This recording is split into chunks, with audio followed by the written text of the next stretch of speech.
Imagine growing food inside your home, real food, the kind you eat every day too, without soil, without electricity, without a single pump running, without a garden, without a balcony, without sunlight pouring through some special south-facing window. Imagine doing it for less than $15 in materials You can find at any hardware store or supermarket in your city.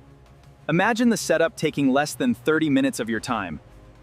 And then imagine, Kai, this is the part that should stop you, Pai, that this method has existed in peer-reviewed academic literature since 1996, published by a researcher at one of the most respected agricultural universities in the United States.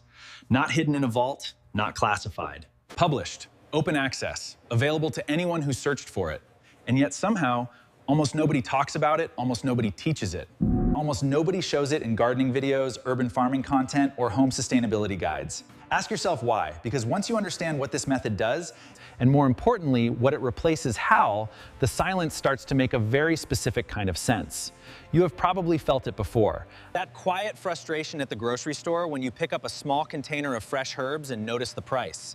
$3 for a handful of basil, $4 for a few stalks of mint, $6 for a small cluster of living lettuce that will wilt in 4 days. It's because it spent 2 weeks in a refrigerated truck before it reached your hands.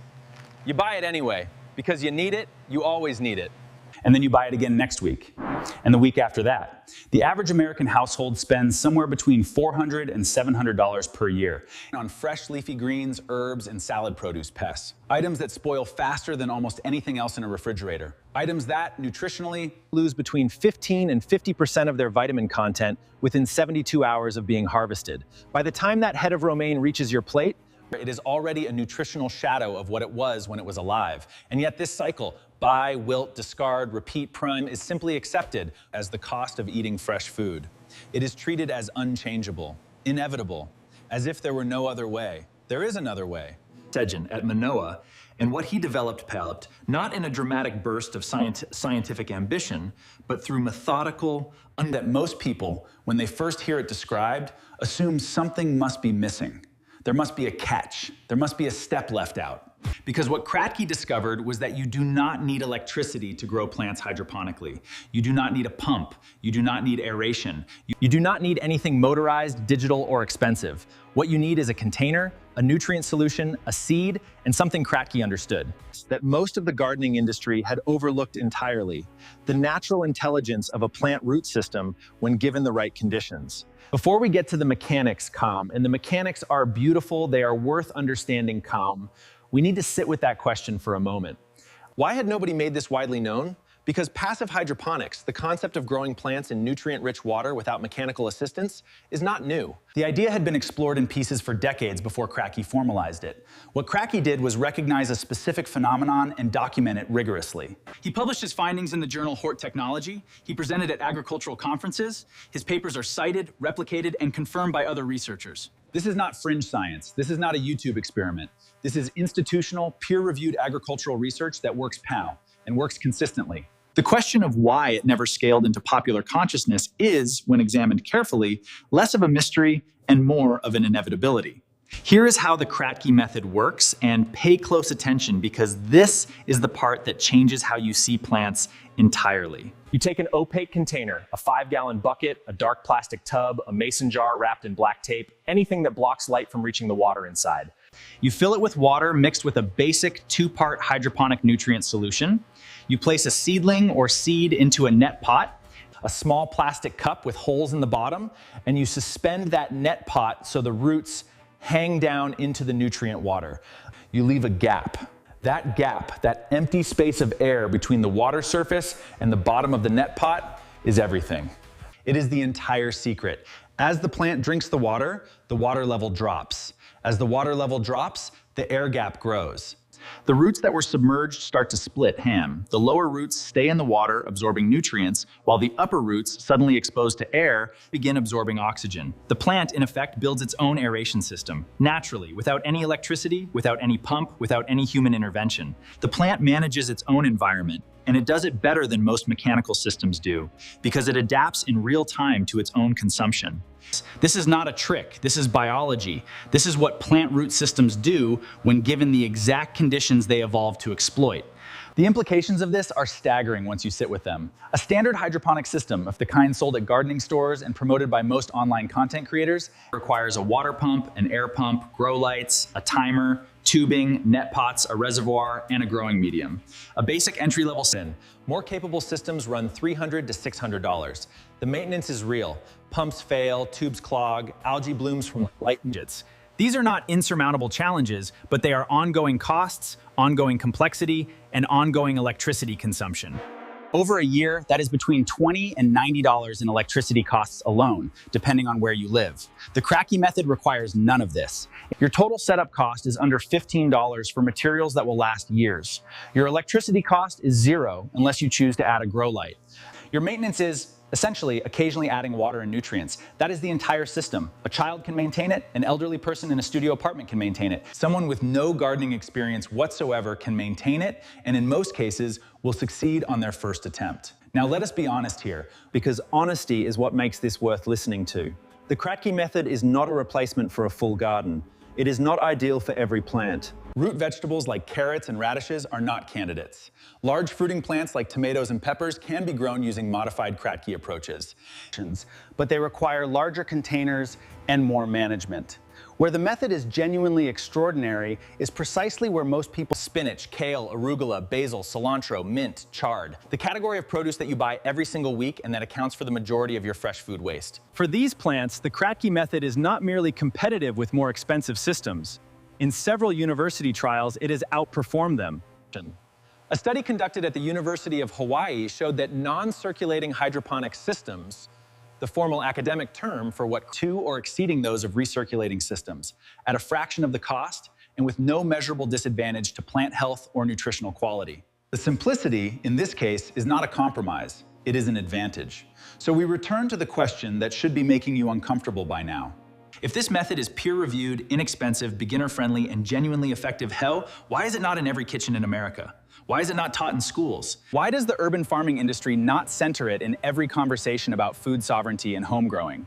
Why, when you search for hydroponic systems on any major retail platform, do you get page after page of $200 starter kits, $400 smart garden devices, and 15 per month subscription nutrient plans, but no prominent mention of a method that costs less than a dinner out and requires no ongoing purchases? The answer is not a conspiracy. It does not require shadowy boardroom meetings or coordinated suppression. What it requires is simply the ordinary logic of commercial. Global hydroponics market size was valued at approximately $9.5 billion in 2021 and is projected to exceed grow media, proprietary nutrient blends, replacement pumps, upgraded lights, subscription boxes with curated seed packs, and a handful of seeds and a bottle of 2-part nutrient solution that costs $25 and lasts for 6 months does not sustain that economy. It disrupts it. Not because anyone decided to suppress Kratky attempts, but because the economic structure of content creation, retail, and media naturally amplifies what generates revenue. And quietly forgets what does not. Sponsored content drives visibility. Affiliate commissions reward recommendations. No retail shelf presence. It lives in academic journals and the quiet corners of online gardening forums where people who have already figured it out talk to each other in relative obscurity. This is the pattern. It repeats across industries, across categories, across centuries. Now let me show you what this actually looks like in practice, because this should feel real and immediate and actionable to you.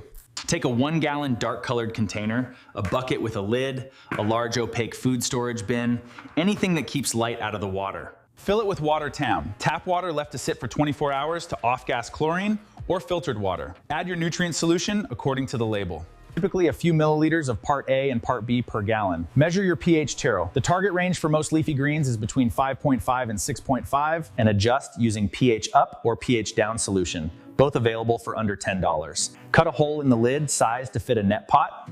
Fill the net pot with a small amount of growing medium, rock wool, perlite, or even a natural fiber like cocoa coir. Place your seed. Rest the net pot in the lid so the bottom of the cup barely touches the water surface. Wrap the whole container in something opaque, if it is not already dark. Place it near a window that receives at least 4 to 6 hours of indirect light. And then, with very few exceptions, leave it alone. Check the water level every week or two. Top off with nutrient solution as needed. In as little as 3 weeks for fast-growing greens like lettuce or arugula, you will be harvesting leaves continuously. The same plant will produce for months using the cut and come again method, where you take the outer leaves and allow the center to keep growing. One container, one setup, one investment under $15, and a continuous living food source sitting on your kitchen counter, your windowsill, your desk, your bookshelf. This is not a dream. This is a documented, reproducible agricultural method, and it is available to you right now, today, with materials you can purchase before noon. But the deeper story here, Bauer, the one worth carrying with you long after you close this video chem, is not really about hydroponics. It is about a specific kind of knowledge that keeps getting lost, overlooked, and quietly buried beneath the noise of commercial complexity. Throughout human history, the most durable solutions to everyday problems have almost always been elegant, simple, and accessible. The Kratky Method is a contemporary example of that ancient truth. A university researcher in Hawaii, working without a large grant or a media strategy, documented something profound about the natural capability of plants. And that discovery sits waiting, patient and useful, for anyone willing to look past the expensive alternatives being advertised to them. You have been told, in 1,000 ways, that growing your own food requires expertise, space, equipment, and money, that it is for hobbyists with time and resources, that the industrial food system exists because it is the only system that scales to meet human need. Some of that is true. But the part they do not mention, Tav, the part that gets left out of every sponsored gardening video and every beginner kit ad, is that you can grow a meaningful, continuous supply of the most nutritionally dense foods in your diet right inside your home with a dark bucket and $15. Not as a supplement to the grocery store, not as a weekend project, as a permanent, self-renewing food source that costs you almost nothing to maintain once it is running. That knowledge was always yours. It was never hidden behind a paywall or buried in a restricted database. It was published in a peer-reviewed journal in 1996 and has been confirmed by researchers every year since. What was buried was not the knowledge itself. What was buried was your awareness of it, quietly, systematically, by an industry that profits from your not knowing. You know now, and that changes something. The next time you stand at the grocery store, paying $4 for basil that will wilt by Thursday, you are going to remember that there is a dark container on a shelf somewhere that could have given you basil every week for 6 months at a total cost of less than the price of one bunch. You are going to remember that the complexity being sold to you was never a requirement. It was a business model, and the simplest, most effective version of the solution was sitting in a university journal the whole time, waiting patiently for someone to notice it, share it, and use it. That someone is you.